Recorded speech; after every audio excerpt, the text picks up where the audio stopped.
সিনেমার শুরুতে দেখানো হয় মনুমেন্ট ভ্যালির সেই রোমাঞ্চকর দৃশ্য যা দেখলে যে কারো কলিজা কেঁপে উঠবে। এখানকার সমতল ও খাড়া পাহাড়গুলো দেখতে যতটা সুন্দর ততটাই বিপজ্জনক আর প্রতারণামূলক। এখানে দেখা যায় 5 জন পর্বতারোহী খাড়া পাহাড়গুলোতে উঠার চেষ্টা করছে। এই 5 জনের মধ্যে 3 জন ছিল একই পরিবারের সদস্য। বাবার নাম জেকি চান, যিনি একজন অত্যন্ত দক্ষ এবং পুরনো পর্বতারোহী। তার সাথে তার মেয়ে জেমি আর ছেলে জ্যাকও আছে। এদের ছাড়াও আরো 2 জন তাদের দলের অংশ। তারা সকলে ছিল অত্যন্ত সাহসী, আর এই সাহসিকতাই তাদের জীবনের সবচেয়ে বড় এবং কালো ছায়া হয়ে উঠতে চলেছে। রোদের তীব্র তাপ আর খাড়া পাহাড়ে এই 5 জন ধীরে ধীরে উপরের দিকে উঠছিল। সেই 2 ব্যক্তি যখন জেকি চান ও তার ছেলে মেয়েদের থেকে একটু উপরে উঠছিল, তখন তারা হঠাৎ ভারসাম্য হারিয়ে ফেলে। পাহাড়ের গা পিছিল হওয়ায় তারা কোনোভাবে পা আটকাতে পারছিল না, এবং পরের মুহূর্তে তারা দুজন সেই হাজার হাজার ফুট উঁচু পাহাড় থেকে নিচের দিকে পড়তে শুরু করে। এখানে সবচেয়ে ভয়ঙ্কর বিষয়টা হলো এই যে তারা 5 জনই একই রশি দিয়ে পরস্পরের সাথে বাঁধা ছিল। তাই সেই 2 জন উপর থেকে পড়তেই তাদের ওজনের ধাক্কায় একে একে সকলে পাহাড়ের পৃষ্ঠ থেকে ছিটকে পড়ে যায়। দৃশ্যটা এমন ছিল যে 5 জনই শূন্যে, মাঝে শুধুমাত্র একটা রশির সাহায্যে ঝুলছিল। সেই রশিটা পাহাড়ের উপরের অংশে ছোট্ট একটা হুকের সাহায্যে আটকে ছিল। বাতাসের তীব্র ঝাপটা আর সেই 5 জন ব্যক্তির ওজন সেই রশিকে ধীরে ধীরে দুর্বল করে দিছিল। সকলে নিচে পড়ার আগ মুহূর্তে যে 2 জন সবার উপরে ছিল তারা রশির শেষ প্রান্তে বাঁধা ছিল, তাই তারা এখন সবার নিচে ঝুলছে। কিছুক্ষণের মধ্যে সেই 2 জনের দিকে রশি ছেড়ে যায় এবং চোখের পলকে গভীর খাদের মধ্যে পড়ে যায়। এখন সেই রশিতে বাকি ছিল জেকি চান ও তার ছেলে মেয়ে। ওজন কমলেও রশির হুক ধীরে ধীরে সরে যেতে থাকে। তৎক্ষণাৎ জেকি চান বুঝে যায় যে অতি দ্রুত ওজন না কমালে রশির হুক পুরোপুরি উপরে যাবে এবং সেই সাথে তার 2 সন্তানও তার সাথে মারা পড়বে। তখন জেকি চান তার মেয়ে জেমিকে চিৎকার করে বলে যে সে যেন পাহাড়ের কোনো ফাটলের অংশে ক্ল্যাম্প লাগানোর চেষ্টা করে, যাতে করে সেই রশির একটু সহায়তা মেলে এবং সেই রশির হুকের উপর চাপ কম পড়ে। তখন জেমি তার পুরো শক্তি দিয়ে পাহাড়ের ফাটলে ক্ল্যাম্প লাগানোর চেষ্টা করে, কিন্তু তার হাত সেই ফাটল পর্যন্ত পৌঁছায় না, যেটা করতে পারলে সকলের প্রাণ বেঁচে যেত। জেকি চান সবার নিচে ঝুলছিল এবং তার উপরে ছিল তার ছেলে জ্যাক। তখন জেকি চান একটা কঠিন সিদ্ধান্ত নেয়, যেটা শুনলে যে কারো বুক কেঁপে উঠবে। সে তার ছেলে জ্যাকের দিকে তাকায়। জেকি চান এর চোখে সন্তানদের প্রতি ভালোবাসা আর সন্তানদের বাঁচানোর দায়িত্ব স্পষ্ট দেখা যাচ্ছিল। জেকি চান তার ছেলে জ্যাককে বলে, ছুরি বের করো আর আমার রশি কেটে দাও। জ্যাক আর জেমি এটা শুনে একদম স্তব্ধ হয়ে যায়। জেমি চিৎকার করে জ্যাককে এমন ভয়ঙ্কর পদক্ষেপ নিতে বারণ করে। জ্যাকের পুরো শরীর কাঁপছিল যে সে কিভাবে নিজের হাতে তার বাবাকে মৃত্যুর মুখে ঠেলে দিবে। জ্যাকের জানা ছিল যে রশি কেটে দিলেই তার বাবা হাজার হাজার ফুট উঁচু থেকে নিচে পড়ে যাবে। শেষমেশ আর কোনো উপায় না পেয়ে চোখে জল আর মনের বিরুদ্ধে গিয়ে রশি কেটে দেয়, যার ফলে জেকি চান নিচে পড়ে সেখানেই মারা যায়। এর কাহিনী শিফট হয়ে 3 বছর এগিয়ে যায়। সেই ভয়াবহ দুর্ঘটনা জ্যাকের আত্মাকে ভেতরতর থেকে কাঁপিয়ে দিয়েছিল। নিজের হাতে তার বাবার মৃত্যুর অপরাধবোধ তার মনে ভিতর এতটাই জায়গা করে নিয়েছে যে সে পাহাড়ে ভ্রমণ চিরতরে বন্ধ করে দিয়েছে। এখন সে ন্যাশনাল জিওগ্রাফি কোম্পানির ইউটিউব চ্যানেলের জন্য ফটোগ্রাফার হিসেবে কাজ করে। জ্যাক পাহাড় থেকে অনেক দূরে থাকতে চেয়েছিল, কিন্তু তার ভাগ্যে অন্য কিছু লেখা ছিল।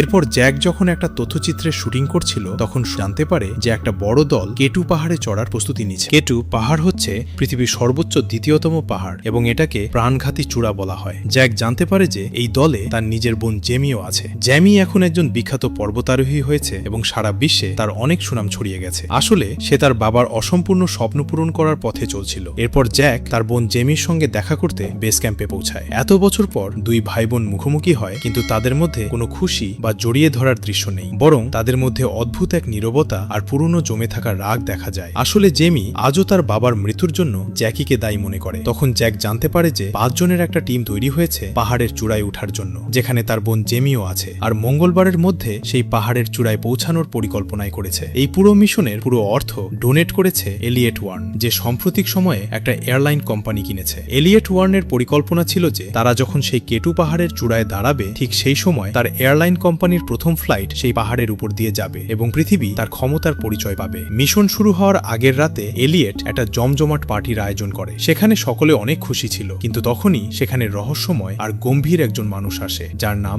ডেভিড। ডেভিড একজন অত্যন্ত অভিজ্ঞ আর দক্ষ পর্বতারোহী। সে আগেও কয়েকবার কেটু পাহাড়ের চূড়ায় গিয়েছিল। সেখানকার প্রতিটা পদক্ষেপ আর সেখানকার পরিবর্তনশীল আবহাওয়ার সম্পর্কে তার পূর্ণ ধারণা আছে। এরপর সে এলিয়েটের কাছে যায় আর জিজ্ঞেস করে যে উপরে উঠার সময় যদি আবহাওয়া খারাপ হয় তাহলে সে কি করবে। তখন এলিয়েট তার টাকার অহংকারে ডুবে বলে যে তার সাথে বিশ্ব সেরা আবহাওয়া বিশেষজ্ঞ আছে এবং সে জানিয়েছে আগামী 2 সপ্তাহ পর্যন্ত আবহাওয়া খারাপ হওয়ার কোনো সম্ভাবনা নেই। তখন ডেভিড তাকে সতর্ক করে বলে যে পাহাড়ি অঞ্চলের আবহাওয়া কারো আপন নয় এবং একবার ঝড় উঠলে তোমাদের জীবন ঝুঁকিতে পড়বে। এলিয়েট তার কথাটাকে মজার হিসেবে উড়িয়ে দেয়। এরপর ডেভিড সেখান থেকে চলে যায় এবং সেই পাহাড়ের চূড়ায় যাওয়ার জন্য প্রস্তুতি প্রস্তুতি নেয়। এরপর রাতের অন্ধকারে একা নীরবে সেই পাহাড়ের চূড়ার উদ্দেশ্যে যাত্রা শুরু করে। পরের দিন এলিয়েটের টিমও যাত্রা শুরু করে। খুব উৎসাহ আর মন ভরা আনন্দ নিয়ে তারা উপরের দিকে এগিয়ে যায়। তারা 20,000 ফুট উচ্চতায় পৌঁছায়, যেখানকার বাতাস অনেক পাতলা ছিল। তখন হঠাৎ তাদেরকে নিচ থেকে বার্তা যে একটা ভয়াবহ ঝড় খুব দ্রুত সেই পাহাড়ের দিকে এগিয়ে আসছে। তাদের দলের নেতা টিভান ছিল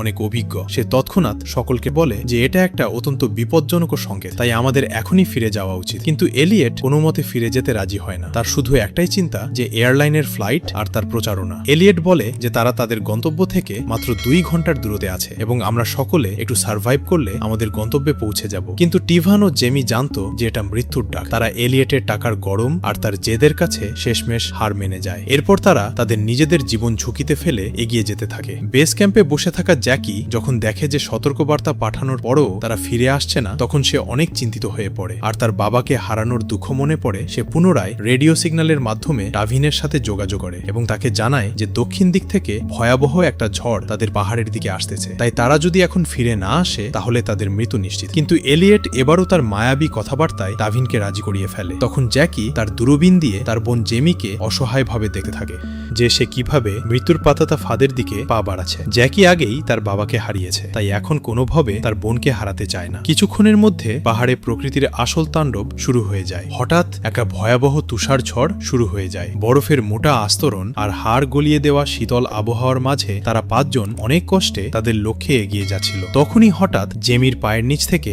বরফের একটা আস্তরণ সরে যায় এবং সে পাহাড়ের মাঝখানে থাকা একটা গভীর খাদে পড়তে শুরু করে। যেহেতু তারা সকলে একই রশিতে বাঁধা ছিল, তাই জেমির সাথে বাকিরাও নিচের দিকে পড়তে শুরু করে। কিন্তু ভাগ্যক্রমে জেমি যখন সেই খাদের পৃষ্ঠ থেকে সামান্য উপরে ঝুলছিল, তখন তার রশি একটা ধারালো পাথরের সঙ্গে আটকে যায় এবং পরের মুহূর্তেই সেই রশির মাঝখানে কেটে যায়। তাই জেমি সেই গভীর খাদে নিরাপদে পড়ে যায়। কিন্তু এখন সে সেই গভীর খাদে আটকা পড়ে গেছে। এদিকে বাকি 4 জন ঝড়ের কবলে পড়ে এদিক ওদিক ছিটকে যেতে থাকে। তখন পাহাড়ের উপর থেকে বরফের বিশাল স্রোত অর্থাৎ তুষার ধস তাদের দিকে মৃত্যুর দুধ নিয়ে এগিয়ে আসতে থাকে। এই তুষার ধসের কবলে পড়ে তাদের দলের 2 জনের মর্মান্তিক মৃত্যু হয়, আর বাকি 2 জন জেমির পড়ে যাওয়া সেই বিশাস খাদে পড়ে যায়। এখন সেই খাদের ভেতরে তারা 3 জন বেঁচে ছিল, জেমি, এলিয়েট আর টাভিন। খাদের উপরে বরফের মোটা আস্তরণ দিয়ে পুরোপুরি ঢেকে গিয়েছিল, অর্থাৎ তারা 3 জনই এখন বরফের নিচে জীবন্ত কবর হয়ে গেছে। তাদের সঙ্গে বাইরের দুনিয়ার কোনো যোগাযোগ ছিল না। পাহাড়ের নিচ থেকে রেডিওতে ক্রমাগত তাদের যোগাযোগের চেষ্টা করছিল, কিন্তু সেখানে কোনো সিগন্যাল ছিল না। জেমি মোর্স ভাষা জানত এবং সৌভাগ্যক্রমে জ্যাকেরও এই বিষয়ে পূর্ণ জ্ঞান ছিল। তখন জেমি একটা পাথর আর ধাতুর টুকরো দিয়ে কোনোভাবে তাদেরকে মোর্স কোডে সংকেত পাঠায়, যা নিশে লাগানো যন্ত্রগুলো ধরে ফেলে। জ্যাক যখনই জানতে পারে যে তার বোন জেমি এখনো জীবিত আছে, তখন তার শরীরে যেন প্রাণ ফিরে আসে। কিন্তু এখন পরিস্থিতি তাদের বিরুদ্ধে ছিল। আবহাওয়া বিশেষজ্ঞরা বলছিল যে এত উচ্চতায় আর এত ঠান্ডা আর্দ্রতায় তারা 48 ঘন্টার বেশি বেঁচে থাকতে পারবে না, কারণ খাদে আটকা পড়া 3 জনের কাছে যথেষ্ট পরিমাণ অক্সিজেন আর জরুরি ওষুধের ছিল না। আর সবচেয়ে বড় সমস্যা হলো যে তাদের সঠিক অবস্থান খুঁজে বের করা এবং সেখানে পৌঁছাতে ওই বিশাল বরফের আস্তরণ কিভাবে সরাবে, যেটা তাদের কাছে অসম্ভবের মতোই লাগছিল। কিন্তু জ্যাক তার বোনকে বাঁচাতে নিজের জীবন বাজি রেখে উপরে যাওয়ার সিদ্ধান্ত নেয়। এরপর সে রক্ষাকারী বাহিনীর কাছে যায় এবং তাদের কাছ থেকে বরফের আস্তরণ ভাঙার জন্য নাইট্রোগ্লিসারিনের শক্তিশালী বোমা চায়। এই বোমাগুলো এতটাই বিপজ্জনক যে সেগুলো সামান্য ঝাঁকুনি বা অতিরিক্ত সূর্যের তাপ পড়লেই নিজে থেকে বিস্ফোরিত হয়। এরপর এলিয়েটের কোম্পানির পক্ষ থেকে যারা এই বিপজ্জনক মিশনে জ্যাকের সঙ্গে যাবে তাদের জন্য 50 লাখ টাকার পুরস্কার ঘোষণা করে। টাকার লোভে পরে একটা দল তৈরি হয়ে যায়, কিন্তু তাদের মিশন শুরু করার আগে জ্যাককে পরামর্শ দেওয়া হয় যে তার দলে ডেভিডকে যুক্ত করলে ভালো হবে। ডেভিড সেই রহস্যময় ও অভিজ্ঞ লোক যে এলিয়েটরা পাহাড়ে ওঠা শুরুর আগেই এলিয়েটকে সতর্ক করেছিল। ডেভিডের অতীত অত্যন্ত বেদনাদায়ক। তার স্ত্রী একজন বিখ্যাত পর্যটন গাইড ছিল। 4 বছর আগে এই পাহাড়ে একটা ভয়াবহ ঝড়ের কবলে পড়ে তার স্ত্রী নিখোঁজ হয়ে যায়। স্ত্রীকে খুঁজতে সে পাগলের মতো পাহাড়ের উপরে গিয়েছিল। সেখানে গিয়ে সে তার স্ত্রীর লাশ পায়নি, কিন্তু 3 জনের জীবন বাঁচিয়ে নিয়ে এসেছিল। সেই মিশনে তার পায়ের আঙ্গুলগুলো অতিরিক্ত ঠান্ডা আবহাওয়ার কারণে বাজেভাবে পচে গিয়েছিল। সে আজও তার স্ত্রীর লাশ খুঁজতে প্রায় সময় ওই বিপজ্জনক পাহাড়গুলোতে একা একা ঘুরে বেড়ায়। এরপর জ্যাক আর তার দল হেলিকপ্টারে করে ডেভিডের কাছে পৌঁছায়। ডেভিড প্রথমে তাদের সাহায্য করতে রাজি হয় না, কারণ সে জানত যে এই সময় সেই পাহাড়ে যাওয়া মানে সরাসরি মৃত্যুকে ডেকে আনা। কিন্তু তখন জ্যাক তার বাবা জেকিচনকে হারানোর কথা বলে, আর এবার তার বোনকে তখন ডেভিডের পুরনো স্মৃতি মনে পড়ে এবং সে তাদের সঙ্গে মিশনে যেতে রাজি হয়ে যায়। তখন তাকে তাদের দলের নেতা হিসেবে সম্মান দেয়। ডেভিড সকলের উদ্দেশ্যে বলে, এটা কোনো রেকর্ড গড়ার অভিযান নয়, এটা একটা উদ্ধার অভিযান এবং এই মিশনের প্রতিটা পদক্ষেপ আমার ইচ্ছা মতো নেওয়া হবে। এদিকে গভীর খাদে আটকা হালকা পড়া তিনজনের অবস্থা ক্রমাগত খারাপ হচ্ছিল। সেখানে ঠান্ডা এতটাই বেশি ছিল যে তাদের শরীরের রক্ত জমে যাচ্ছিল এবং অক্সিজেনের অভাবে টাফিনের নিঃশ্বাস বন্ধ হয়ে যাচ্ছিল প্রায়। তাদের কাছে শ্বাস নেওয়ার শক্তি বাড়ানোর জন্য একটা জরুরি ওষুধ ছিল। এখানে এলিয়েট তার পুরনো স্বভাব অনুযায়ী অনেক স্বার্থপর হয়ে ওঠে। সে তার ঔষধ এবং জিনিসপত্র অন্য কারো সাথে শেয়ার করতে চাইছিল না। সে চাচ্ছিল যে টাফিন তাড়াতাড়ি মারা যাক, যাতে তার ভাগের ওষুধ সে নিজে ব্যবহার করতে পারে এবং বেশি সময় সেখানে সার্ভাইভ করতে পারে। কিন্তু টাফিনে অবস্থা খারাপ দেখে জেমির মন গলে যায় এবং সে চুপি চুপি নিজের ভাগের ইনজেকশন টাফিনকে দিয়ে দেয়। এলিয়েট যখন এটা জানতে পারে তখন সে রাগে পাগলের মতো জেমিকে গালাগালি করতে থাকে। অন্যদিকে জ্যাক ও দল জীবন হাতে নিয়ে উপরের দিকে এগিয়ে যাচ্ছিল। তাদের সঙ্গে সেই নাইট্রোগ্লিসারিনের বিপজ্জনক বোমাগুলো ছিল, যেগুলো তারা খুব যত্ন সহকারে আগলে নিয়ে যাচ্ছিল। এই মিশনে প্রকৃতি তাদের ধৈর্যের পরীক্ষা নিচ্ছিল। একটা দলের বোমার উপর যখন সূর্যের অতিরিক্ত তাপ পড়ে তখন সেখানে একটা জোরদার বিস্ফোরণ ঘটে, যার ফলে পুরো পাহাড় কেঁপে ওঠে এবং তাদের দলের দুজন সদস্য সেখানেই মৃত্যুর দিকে ছিটকে পড়ে। এই বিস্ফোরণের ফলে অনেক পুরনো বরফের আস্তরণগুলো তার জায়গা থেকে সরে যায়। তখন ডেভিড সেখানে মানুষের একটা হাত দেখতে পায় এবং কাছে গিয়ে দেখতেই সে চিৎকার করে কান্না শুরু করে। সেই লাশটি আর কারো নয়, সেটা ছিল ডেভিডের স্ত্রীর, যাকে সে 4 বছর ধরে খুঁজছিল। লাশটি আজও বরফের মধ্যে অক্ষত অবস্থায় ছিল। ডেভিড তার স্ত্রীর আঙ্গুল থেকে বিয়ের আংটি খুলে তার গলার লকেটের মধ্যে রেখে দেয়। তখন জ্যাক সেখানে একটা ছোট্ট বক্স খুঁজে পায়, যা দেখে ডেভিড যেন আসমান থেকে মাটিতে পড়ে যায়। সেই বক্স থেকে এমন একটা কঠিন সত্য তাদের সামনে আসে যা শুনলে যে কারোর রক্ত গরম হয়ে যাবে। মূলত 4 বছর আগে যখন ডেভিডের স্ত্রী ভয়ঙ্কর ঝড়ের কবলে পড়েছিল তখন এলিয়েটও ছিল তার সঙ্গে। এলিয়েট সেখানে সার্ভাইভ করতে ডেভিডের স্ত্রীর সব ওষুধ চুরি করে নিয়েছিল এবং তাকে এই যন্ত্রণাময় জায়গায় একা রেখে চলে গিয়েছিল। ডেভিড এখন পরিষ্কার বুঝে যায় যে তার স্ত্রীর মৃত্যুর জন্য দায়ী স্বয়ং এলিয়েট। তখন ডেভিডের মনে প্রতিশোধের আগুন দাও দাও করে জ্বলতে শুরু করে এবং সে দ্রুত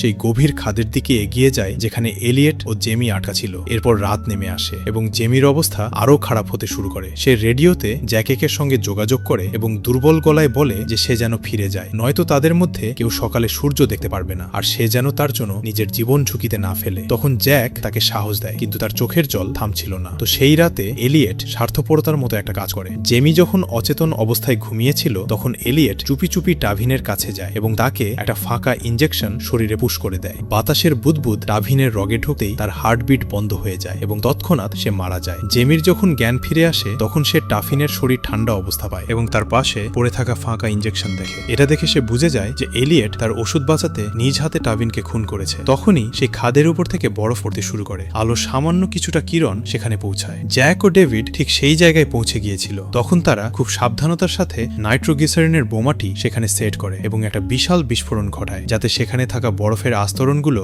সেখান থেকে সরে যায়। এরপর জ্যাক দ্রুত সেই খাদের ভেতরে নামে এবং তার বোন জেমিকে রশি দিয়ে বেঁধে খাদের বাইরে বের করার প্রস্তুতি নেয়। তখন ডেভিড আর এলিয়েট একে অপরের মুখোমুখি হয়। এখানে এলিয়েটকে একবারে শেষ করে দেওয়ার সুযোগ ডেভিডের ছিল, কিন্তু ডেভিড একজন ভালো মনের মানুষ হওয়ায় তার মনে ঘৃণা থাকলেও এলিয়েটকেও রশিতে বেঁধে দেয়। কিন্তু তখনই পাহাড়ের সেই অংশ হঠাৎ ধসে যেতে শুরু করে। তারা এমন একটা দৃশ্যর সম্মুখীন হয় যেটা হুবহুব 3 বছর আগের মতো ছিল। জ্যাক সবার উপরে পাথর আঁকড়ে ধরে আছে এবং তার নিচে জেমি, তার নিচে ডেভিড ও সবার শেষে এলিয়েট ঝুলছিল। পাহাড়ের পৃষ্ঠের মাটি ঝরঝরে ছিল, তাই হুক ধীরে ধীরে বাইরে বেরিয়ে আসছিল। তৎক্ষণাৎ ডেভিড বুঝে যায় যে ওই রশি এবং হুক সবার ওজন নিতে পারবে না। সে এখনই কিছু না করলে জ্যাক ও জেমি সহ সকলে মারা যাবে। তখন ডেভিড জ্যাকের দিকে তাকায়। তার চাহনিটা ছিল অদ্ভুত। এরপর ডেভিড তার পকেট থেকে একটা ছুরি বের করে। জ্যাক চিৎকার করে ডেভিডকে এমনটা করতে বাধা করে, কিন্তু ডেভিড হাসি মুখে রশি কেটে দেয়, যার ফলে ডেভিড ও এলিয়েট দুজনেই একসাথে সেই গভীর খাদে পড়ে চিরতরে হারিয়ে যায়। এখানে ডেভিড শুধু তার স্ত্রীর মৃত্যুর প্রতিশোধই নেয়নি, বরং একজন আদর্শ বাবার মতো